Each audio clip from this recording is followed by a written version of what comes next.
Hello everyone. It's James again. And today I want to talk about how our own ego can allow us to get sucked into the narcissistic abuse vortex, so to speak.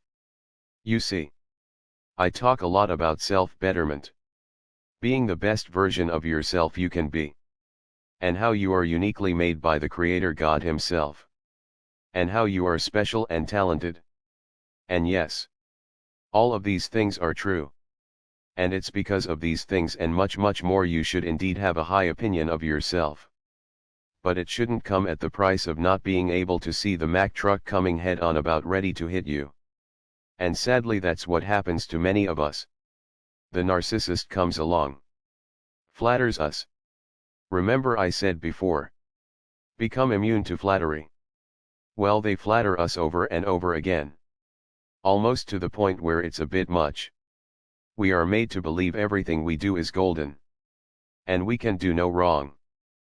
We think this person is just calling or texting us non-stop because they are madly in love with us and we are just that cool of a person. And right there, that's where we stop thinking and seeing clearly. Hey, there's no doubt about it. You're an awesome person with a lot of wonderful qualities. But telling yourself that this person is doing all of the things we now know are signs of narcissistic love bombing. Just because we are this awesome person, is pretty much like putting on a blindfold while walking in rush hour traffic.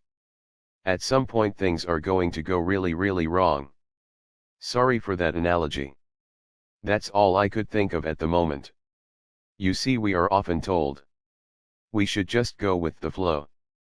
And to that I say, that's a recipe for disaster and a perfect situation for a narcissist to find a home in your life.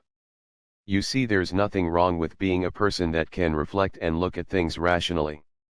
All the while you are enjoying your life. So okay, this person gave you a compliment. And whether they are love bombing you, or they are just really nice, doesn't mean you should stop thinking clearly. And this is a valuable lesson we are learning. Me included. It's a skill to be able to step back a second and be an onlooker. And see things at a distance and then zoom in up close. So you can see all sides of things. All the while. Yes, you are feeling good that someone said nice words to you. But you don't let your ego get the better of you. And you don't let it bait you into dropping your boundaries. Because trust me, kind words can indeed make someone do just that.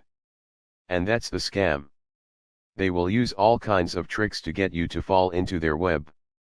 So they can suck you dry of the narcissistic supply they so desperately crave. And flattery is one of the first things they will use in their tool chest. Because what starts to go through your mind when they do such a thing? It's that they are the one finally that can see the goodness that you possess. And they are so happy and feel so lucky to be with you. We've all been there. And there's nothing wrong with feeling that way. Because I'm sure you are nice. But this demon doesn't care. But they know what buttons to push. They know you've been hurt before. Based on things you've told them. And quite possibly how you carry yourself. And they see you are a people pleaser that has probably been let down a bunch of times in your life. And here they come. Praising how wonderful you are. And you think you've finally found someone that has seen the light. And hey, maybe they have. But the narcissist hopes by saying these things, it will make you loosen your guard. And by doing so, it will let your ego push you forward into a relationship you have no business being in. And then what comes next? You start going above and beyond, doing all of these wonderful things for this person that is just testing you. That means you absolutely no good. You're buying them things because you feel obligated due to all the nice things they are saying about you. And how they are treating you. And before you know it, you get sucked in. So what's the answer? It's like I've said before. Take a step back and observe. And then think to yourself about the situation. And what really is going on. And if you aren't sure, make mental notes. And revisit these feelings and events at a later time if need be. And even if things seem to be okay, step back enough to make sure and confirm with yourself. that you haven't given up your boundaries, and that you are indeed thinking clearly. And this is so important because if it is a narcissist you are dealing with, sooner or later they are going to let their mask slip. All the while you're observing, and not in a love-bombed fog. And because of this clear thinking you will be able to make a quick and fast action to get away from this person sooner rather than later. No excuse is needed to give to this person. No reason why. If you have to make up something so they won't get upset and try to take revenge on you for leaving, so be it. But at least you won't be in second guess mode. And the reason why is you've been clearly watching things unfold. And you've been able to properly process each and every event for what they really are. Now hey, I know there are some people that are really nice. You might be one of them. I know I tend to be as well. And compliments and people wanting to be around you are all good things. And at times can be great things. But you can't let these types of situations take away your reasoning skills. And your ability to see danger. And I think the more people master the skill of clear thinking, no matter how awesome a relationship starts out, they will be able to leave if or when things turn abusive. And if it's subtle. Because you will realize, wait a minute.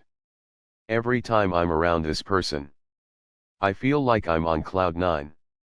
But this time, I felt like I was a no-good dummy. And I wasn't as desirable as they once had seen me. And even though they didn't come out and say it, the little jab here and there, and the way I was made to feel was completely way off from the love bombing in the beginning.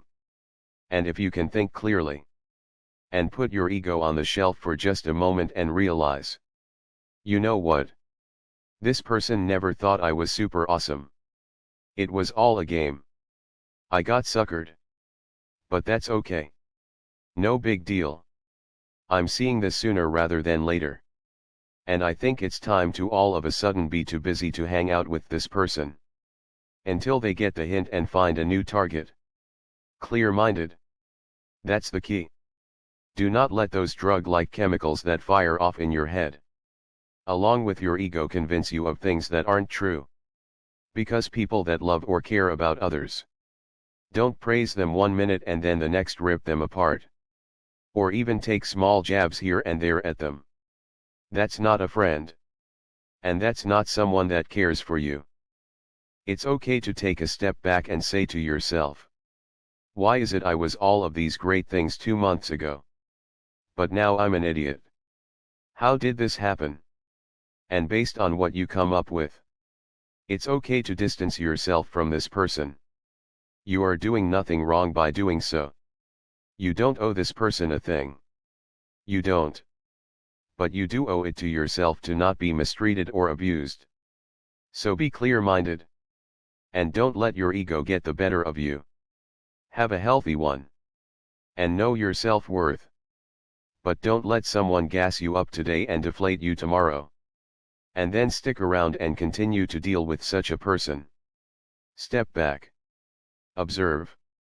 And reflect on the events for what they really are. Well, that's all I have for today. I hope everyone's day and evening was well. I do thank you for your subscriptions. Thanks for sharing and getting this information out to more people. I believe we are making a difference.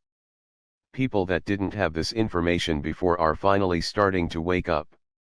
And they are sharing and waking up more people. It's a ripple effect. And the ripple is getting bigger and bigger with each day. With that being said, let's keep praying for wisdom. Let's keep praying for strength. And also let's keep praying for courage. And as always, until next time, bye for now. And be good to yourself.